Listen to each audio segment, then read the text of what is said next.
원칙, 이 시간은 마가복음 4장 35절부터 41절 말씀을 통해서 두려움이 몰려올 때라는 제목으로 말씀을 전하겠습니다. 20세기의 최고의 지도자라고 할 수 있는 미국의 루즈벨트 대통령은 이렇게 말했습니다. 우리가 진정 두려워해야 할 것은 두려움 그 자체이다. 우리는 인생을 살아가면서 두려움이라는 대상을 두려움이라는 대상이 나를 휘잡아 놓을 때가 있다는 것을 인정합니다. 두려움이 몰려오게 되면 판단이 흐려지고 행동이 느려지며 마비됩니다. 두려움은 우리 인생의 발목을 꽉 잡고 앞으로 나아가지 못하게 하는 숨은 파워가 있습니다. 사람은 누구나 두려워하는 것이 있습니다. 한두 가지 정도는 다 갖고 있는 것 같습니다. 두려움을 직면할 수 있는 방법은 그 두려움이 어디에서 왔는가를 분명히 알아야 합니다. 우리의 인생 속에서 종종 다가오는 두려움은 어떤 두려움이 있습니까? 그 두려움에 대한 6가지를 이야기한다면 이렇습니다. 나폴레온 힐은 그 두려움이 6가지가 있다고 이야기합니다. 첫째는 가난에 대한 두려움입니다. 둘째는 늙어간다는 것에 대한 두려움입니다.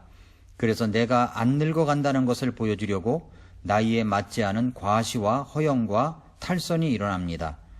셋째는 건강 상실에 대한 두려움입니다. 건강을 잃는다는 것은 인생 그 자체를 송두리째 앗아갈 수 있는 것이기 때문에 늘 조심해야 합니다. 그런데 우리는 그 건강을 잃을까봐 찾아오는 두려움들이 있습니다. 넷째는 사랑 상실에 대한 두려움입니다.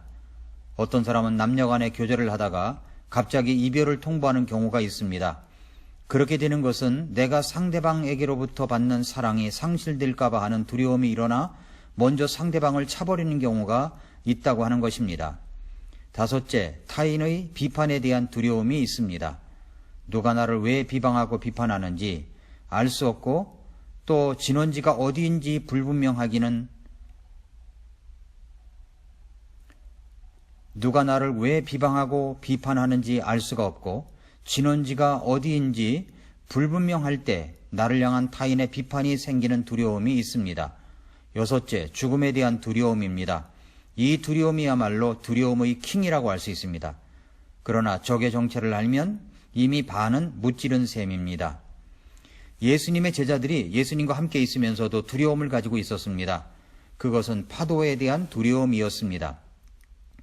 그래서 예수님께서 제자들과 함께 갈릴리 바다를 건너가시려고 배에 올라탑니다.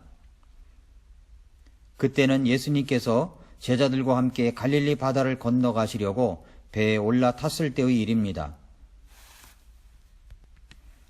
그래서 배를 타고 건너편으로 가게 되었습니다. 마가복음 4장 35절에서 바로 그날 저녁이 되매 그분께서 그들에게 이르시되 우리가 저편으로 건너가자 하시니라. 그런데 가다가 엄청난 파도가 닥쳐왔습니다. 그래서 제자들이 무서워서 떨며 예수님께 도움을 요청한 그런 내용입니다. 오늘을 살고 있는 우리들은 정말 대표적으로 이런 6가지 두려움으로 인하여 삶이 고달플 때가 있습니다. 내가 왜 이러는지 알고 보면 두려움 때문일 때가 많습니다. 현대인들은 익명의 공포, 미지의 공포, 대상도 알 수 없는 공포로 인하여 오늘도 불안 속에서 살아가고 있습니다. 우리는 어떻게 이런 두려움을 극복할 수가 있을까요? 예수님의 제자들은 이 두려움을 어떻게 극복하였습니까? 첫째로 우리가 예수님과 함께 길을 갈지라도 엄청난 파도는 올 수 있다는 것을 받아들여야 합니다. 오늘 본문에서 제자들은 예수님이 저 건너편으로 가자고 해서 가는 중이었습니다.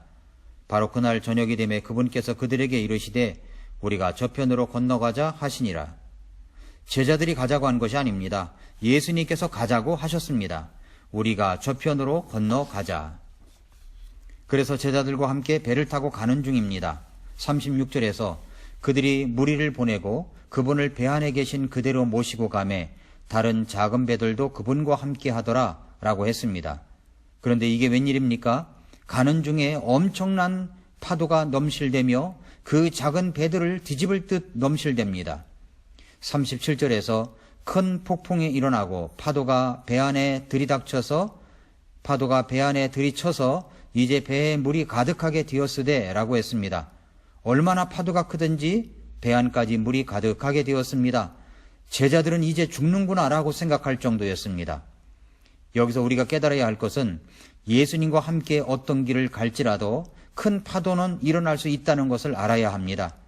우리는 예수님과 함께 가는데 왜 이런 파도 같은 고통이 일어나는가에 대하여 의아해야 할 때가 있습니다. 내가 주님의 사역을 하고 헌신을 하고 봉사를 하는데도 때때로 큰 인생의 파도가 나에게 덮쳐 내 인생 안에 들어와 가득하게 될 정도가 될 때가 있습니다. 그때 드는 생각은 왜 예수님이 하자고 해서 하는데 이런 어려움이 찾아오는가 하는 생각을 가질 수 있습니다. 그러나 우리는 반대로 이렇게 생각해야 합니다. 예수님과 함께 배를 타고 갈지라도 큰 파도는 일어나 나를 덮칠 수 있다고 말입니다. 뜻밖의 풍랑으로 더 당황하고 불안해할 수 있습니다. 그런데 이런 풍랑은 쉴 새 없이 내 인생에 넘실댄다는 것입니다. 아니, 파도가 나에게 부딪혀 방파제 치듯 나를 칠 수도 있습니다. 우리 주님께서 여기에서 가르쳐 주시는 것이 무엇입니까? 나하고 한 배를 탔다고 할지라도 큰 풍랑과 파도는 일어날 수 있고 덮칠 수 있다는 것을 가르쳐 주시고 있는 것입니다.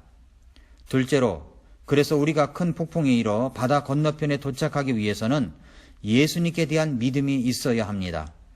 오늘 본문 마가복음 4장 37절 38절에서 큰 폭풍이 일어나고 파도가 배 안에 들이쳐서 이제 배에 물이 가득하게 되었으되 그분께서는 배 뒤쪽에서 베개를 베고 주무시더라. 그들이 그분을 깨우며 그분께 이르되 선생님이여 우리가 죽는 것을 돌아보지 아니하시나이까 하매 라고 했습니다. 예수님은 큰 폭풍 속에서도 주무시고 계셨습니다. 그러나 제자들은 얼마나 다급했던지 주무시는 예수님을 깨워서 이렇게 말합니다. 선생님이여 우리가 죽는 것을 돌아보지 아니하시나이까? 이 말이 무슨 말입니까? 왜 잠만 주무시냐고, 왜 잠만 주무시고 계시느냐는 말입니다. 우리는 죽겠는데 예수님은 한가하게 주무시고 있습니다. 그러자 예수님께서 일어나셔서 이렇게 말씀하십니다. 39절에서 그분께서 일어나 바람을 꾸짖으시며 바다에게 이르시되 잠잠하라 고요하라 하신즉 바람이 그치고 매우 고요하게 되거늘 이라고 했습니다. 예수님이 일어나시더니 바람을 꾸짖으십니다. 바람을 꾸짖으시더니 예수님이 일어나시더니 바람을 꾸짖습니다. 잠잠하라 고요하라. 옛날 아이들이 울고 보챌 때 부모님들이 하는 말이 있습니다. 울음 뚝. 예수님이 바람을 향해 말씀하신 말씀이 바로 이 말씀입니다. 바람 뚝. 그랬더니 그렇게 무섭게 파도가 치던 그 물결이 잔잔하게 되었습니다. 고요합니다. 예수님이 지금까지 어떤 일을 해오신 분이십니까? 그 사역들을 제자들은 옆에서 직접 보고 놀라워하였던 사람들입니다. 부정한 마귀의 영을 내쫓으셨습니다.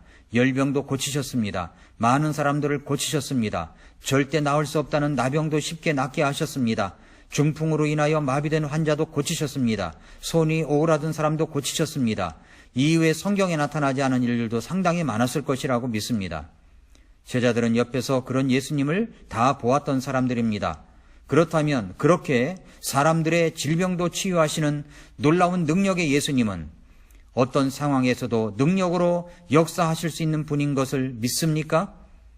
그런데 왜 바다에서는 그런 능력을 발휘하지 못하는 분으로 보채는 것입니까? 우리에게 때때로 예수님과 함께하는 인생의 바다에 거친 큰 폭풍이 일어나는 것은 언제든 어느 상황이든 예수님을 믿어야 함을 가르쳐 주시는 것입니다. 그래서 예수님께서 가르쳐 주신 것은 이것입니다. 40절에서 그분께서 그들에게 이르시되 너희가 어찌하여 이렇게 두려워하느냐? 어찌 너희가 믿음이 없느냐 하시니 제자들은 믿음이 없었습니다. 그러니까 두려움은 믿음이 없어서 생기는 것입니다.